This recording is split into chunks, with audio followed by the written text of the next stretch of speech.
వాళ్ళ అబ్బాయి కాన్వకేషన్కో లేకుంటే ఎండాకాలం ఉంది కాబట్టి చల్లగా అక్కడ ఉండొచ్చు అని విహారయాత్రకు వెళ్ళిండు, అమెరికాకు పోయిండు. పోయిన వాళ్ళు హాయిగా కుటుంబంతో గడపక అక్కడ నుంచి కూడా తెలంగాణను ఆగం చేసే ప్రయత్నం అమెరికా గడ్డ మీద నుంచి కూడా కొనసాగిస్తూ ఉన్నారు. 10 సంవత్సరాలు వాళ్ళు అధికారంలో ఉండి ఆగం చేసిందే కాకుండా ఇప్పుడు కూడా మంచి పనులు జరుగుతూ ఉంటే ఓర్వలేక అమెరికాకు పోయి కూడా మళ్ళీ అక్కడ విషం చిమ్మే ప్రయత్నం చేస్తూ ఉన్నారు. చాలా స్పష్టంగా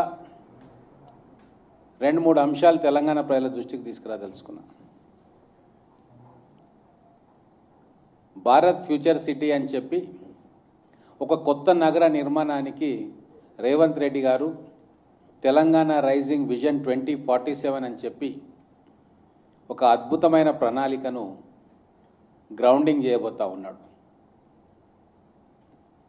మిగతా మహానగరాల్లోగా ముంబై కావచ్చు, చెన్నై కావచ్చు, పూణే కావచ్చు, క్యాల్కటా కావచ్చు, ఢిల్లీ కావచ్చు, బెంగళూరు కావచ్చు, కంజెషన్ అయిపోతున్న వాళ్ళ సిటీలకు ఆనుకొని ఇంకో పెద్ద మహానగరం నిర్మాణం చేయాలని చెప్పి ఆ రాష్ట్ర ప్రభుత్వాలు ఆలోచన చేస్తూ ఉన్నాయి.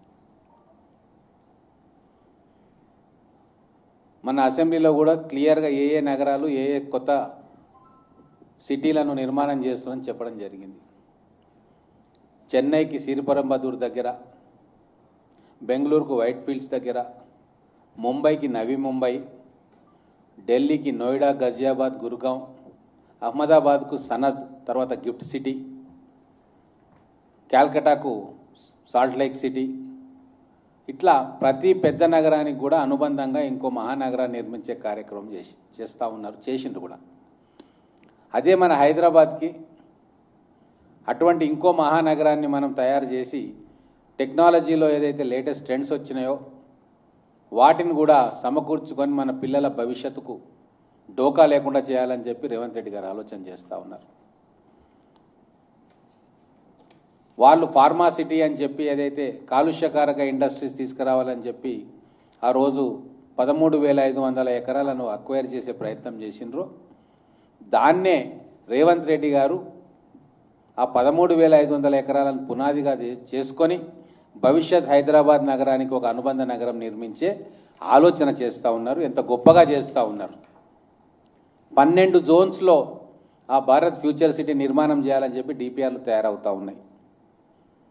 ఒక పార్ట్ ఏఐ అండ్ డిజిటల్ సర్వీసెస్కి, హెల్త్ అండ్ లైఫ్ సైన్సెస్కి, గ్రీన్ ఫార్మా జోన్కి, ఎడ్యుకేషన్ నాలెడ్జ్ హబ్గా, ఈవీ మ్యానుఫ్యాక్చరింగ్కి, టూరిజం ఎంటర్టైన్మెంట్కి, రెసిడెన్షియల్ అండ్ కమర్షియల్ డెవలప్మెంట్కి, లాజిస్టిక్స్ అండ్ సపోర్టింగ్ ఇన్ఫ్రాస్ట్రక్చర్, ఇట్లా 13,500 ఎకరాలే కాదు, ఇంకా 30,000 ఎకరాలు దాని చుట్టుముట్టు ఉన్న దాన్ని అందరినీ కూడా సేకరించి బ్రహ్మాండమైన ఒక నగరాన్ని తయారు చేసి కొన్ని లక్షల మంది యువతకు భవిష్యత్తులో ఉపాధి కల్పించాలని చెప్పి ఆలోచన చేస్తూ ఉన్నారు. ఇంత గొప్పగా, ఇంత మ్యాగ్నానిమస్గా, ఇంత విజనరీగా ఏ ముఖ్యమంత్రి కూడా ఆలోచన చేయలే. ఎందుకు ఈ మాట చెప్తున్నా అంటే మీకు కొన్ని స్టాటిస్టిక్స్ ఇస్తా. ఇప్పటి వరకు 1991లో హైటెక్ సిటీకి శంకుస్థాపన చేసిండ్రు నెదురుమల్లి జనార్దన్ రెడ్డి గారు, కాంగ్రెస్ ముఖ్యమంత్రి. అప్పటి నుంచి 2026 వరకు, ఈరోజు వరకు మొత్తం ఐటీ డెవలప్మెంట్ అంతా కూడా ఎన్ని ఎకరాల్లో జరిగిందనేది కూడా తెలంగాణ ప్రజలకు తెలియాలి. హైటెక్ సిటీ మొదలు వచ్చింది సైబర్ టవర్స్ దగ్గర, అదొక 100 ఎకరాలు. అలాగే రహేజా మైండ్ స్పేస్ అక్కడ 100 ఎకరాలు. దాని తర్వాత రాయదుర్గ్ లేఅవుట్ అని చెప్పి అదొక 450 నుంచి 500 ఎకరాలు. ఫైనాన్షియల్ డిస్ట్రిక్ట్ దగ్గర మళ్ళీ ఒక 100 ఎకరాలు, ఇంకో అడిషనల్గా 100 ఎకరాలు. మొత్తం హైదరాబాద్ ఐటీ చరిత్ర అంతా కూడా ఈ 800 నుంచి 1000 ఎకరాల లోపలనే ఉంది. ఇన్ని సంవత్సరాల కాలంలో, దాదాపు 36 సంవత్సరాల కాలంలో మన హైదరాబాద్ ఐటీ ఎగుమతులు దేశంలోనే 2వ స్థానంలో ఉన్న విషయం మీకు తెలుసు. 20 లక్షల మందికి ప్రత్యక్షంగా పరోక్షంగా ఉపాధి కల్పిస్తున్న విషయం కూడా మనందరికీ తెలుసు. మరి 800 నుంచి 1000 ఎకరాల లోపలనే మనం ఇన్ఫ్రాస్ట్రక్చర్ క్రియేట్ చేసుకొని రోడ్లు వేసుకొని స్పెషల్ ఎకనామిక్ జోన్లు పెట్టుకుంటే మనం లక్షల మందికి ఉపాధి కల్పించగలుగుతా ఉన్నాం. మరి భవిష్యత్తుకు మనం ఏం చేయాలా? ఈ 10 సంవత్సరాల్లో బీఆర్ఎస్ ప్రభుత్వం ఏం చేయలే, రియల్ ఎస్టేట్ వ్యాపారం తప్ప.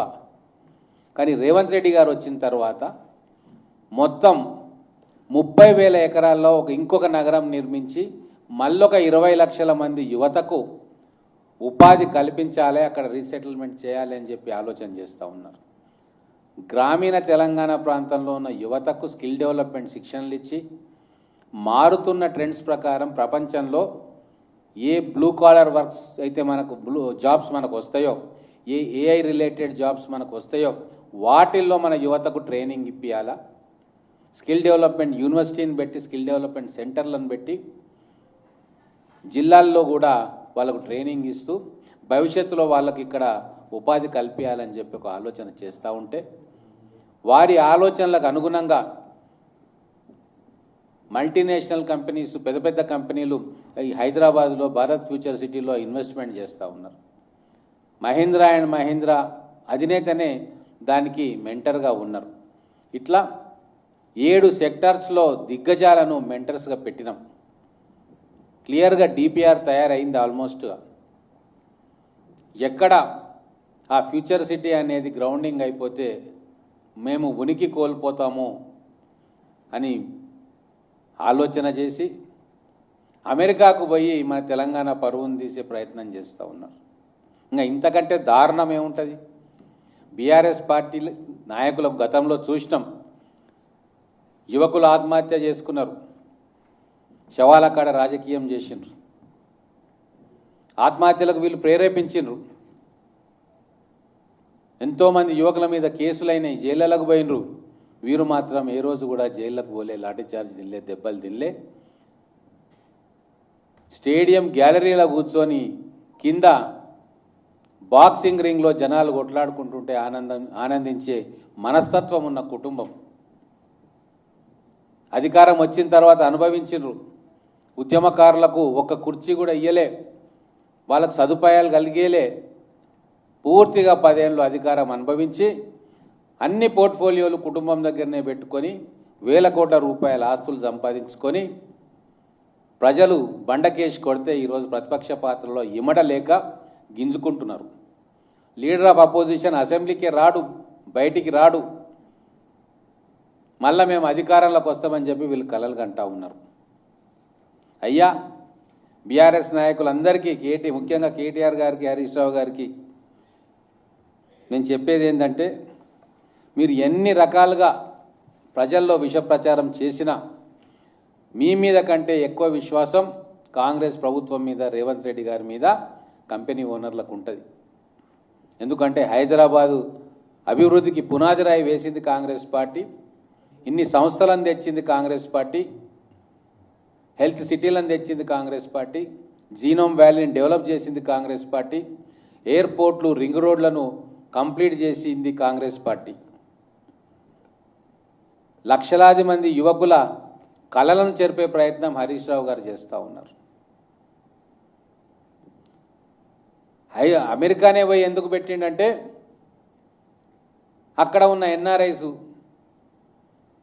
అక్కడ పరిస్థితి బాగలేదు కాబట్టి, అక్కడ ఇబ్బందులు ఎదురవుతూ ఉన్నాయి మన ఎన్ఆర్ఐలకు. అక్కడ ఎన్నో కంపెనీలు స్థాపించుకొని ఉన్నారు. వాళ్ళందరూ రిటర్న్ వద్దామని ఆలోచన చేస్తూ ఉన్నారు. భారత్ ఫ్యూచర్ సిటీల అవకాశాల కోసం వాళ్ళు సంప్రదిస్తూ ఉన్నారు ప్రభుత్వాన్ని. పెద్ద కంపెనీలను మళ్ళీ ఇక్కడ రీస్టార్ట్ చేద్దామన్న ఆలోచనలో కొన్ని వేల మంది ఎన్ఆర్ఐలు నిర్ణయం తీసుకుంటూ ఉన్నారు. దాన్ని ఆదిలోనే అడ్డుకోవాలి అని చెప్పి వాళ్ళ మనసుల్లో భయాలను కలిగించే ప్రయత్నం అమెరికాకి వెళ్ళి హరీష్ రావు గారు చేయడం అనేది తెలంగాణ భవిష్యత్తు గొంతు కోయడం మాత్రమే అని చెప్పి నేను తెలియజేస్తా ఉన్నా. ఎవరైనా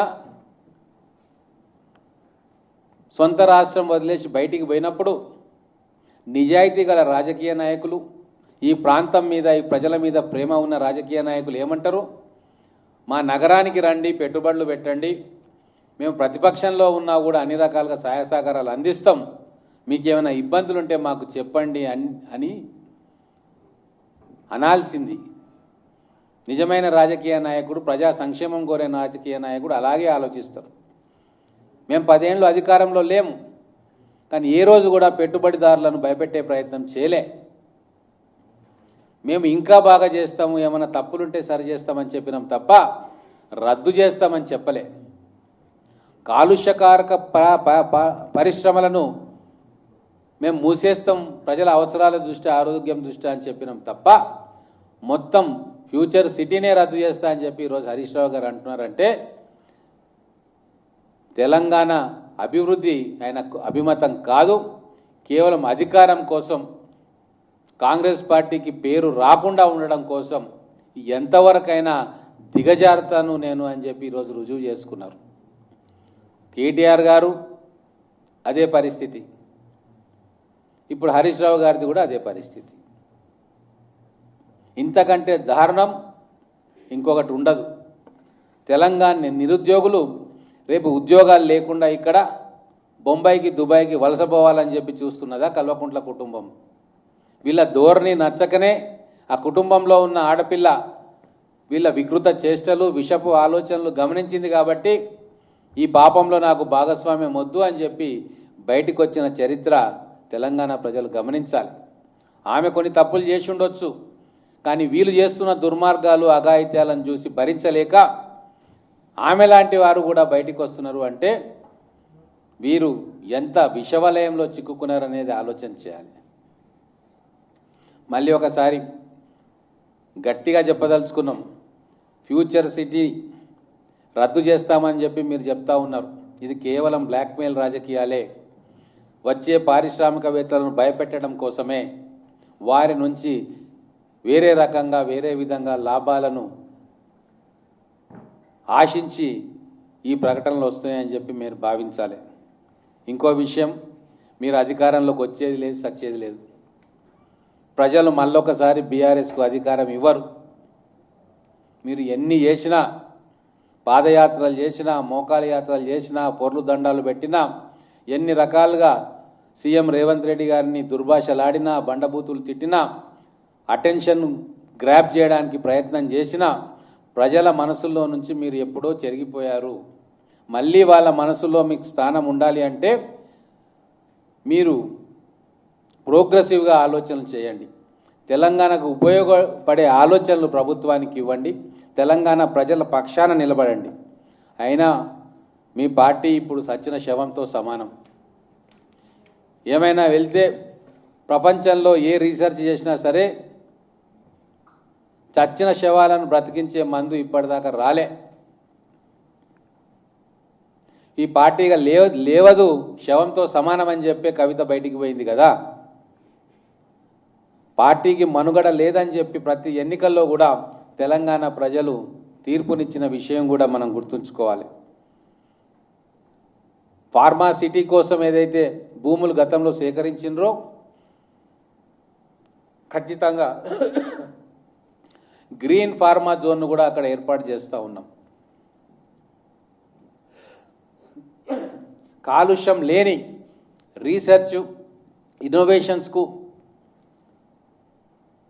కొత్త ఇన్వెస్ట్మెంట్ తీసుకొచ్చే ఫార్మా కంపెనీలకు మేము ఆహ్వానం పలుకుతూ ఉన్నాం.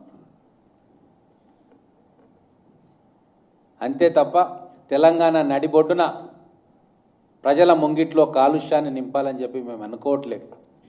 మీరు డీల్స్ చేసుకున్నారేమో ఫార్మా కంపెనీలతోటి, కాలుష్యకారక కంపెనీలను అక్కడ పెట్టుకొని రియల్ ఎస్టేట్ చేసి దాంట్లో వాటా భాగస్వామ్యం తీసుకొని రంగారెడ్డి, నల్లగొండ, మహబూబ్ నగర్ ప్రజలు కాలుష్యం బారిన పడి వాళ్ళు సావాలి అని చెప్పి మీరు ఆలోచించారు. కానీ మేము అట్లా ఆలోచిస్తలేము.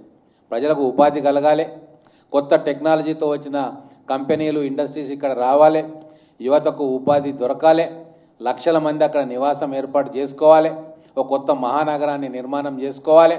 అలాగే మన హైదరాబాదులో స్థిరపడ్డ ఫార్మా ఇండస్ట్రీకి కూడా గ్రీన్ ఫార్మా జోన్ పేరు మీద వాళ్ళు రీసెర్చ్ అండ్ ఇన్నోవేషన్ కోసం వారికి కూడా స్థలం కేటాయించాలి.